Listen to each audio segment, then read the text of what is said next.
பயந்துக்கிறாங்க அப்படின்னு சொல்லி. அப்படியாண்ணா அந்தளவுக்கு நான் உயர்ந்துட்டேன்னா அப்போ செல்வப்பிறந்தையவர் மாதிரி நான் ஒரு பேட்டை ரவுடியாக இல்லாமல் இருக்கிறேனே.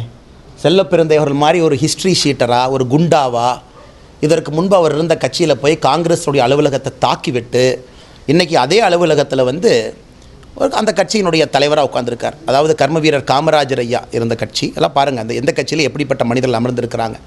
அதனால் தமிழக மக்கள் என்னை வந்து செல்வப்பிறந்தையவர் பூரா மூன்றாம் தர ரவுடி என்று சொல்லாமல் இந்த மாதிரி அங்கே போகிறார் இங்கே போகிறோன்னு சொன்னால் அதை நான் பெருந்தன்மையை ஏற்றுக்கிறேங்கண்ணா.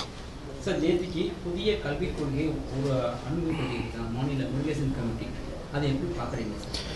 ஆனால் ஒன்றுமே இல்லை, நான் ஒரு கம்பேரிசன் கொஞ்ச நாள் உங்களுக்கு அறிக்கை வரும்னா என்ன கொஞ்சம் நேரத்தில் நீங்கள் பாருங்கள். அதாவது நம்முடைய புதிய கல்விக் கொள்கைக்கும் மாநில அரசு ஒரு குழு போட்டு அவர்கள் தயாரித்திருக்கக்கூடிய புதிய கல்விக் கொள்கைக்கும் நீங்கள் பாருங்கள். குறிப்பாக வந்து நாம் பேஜ் நம்பர் 13 4.11 நம்முடைய புதிய கல்விக் கொள்கை படித்தீங்கன்னா முதலாக நாம் சொல்லுகின்றோம்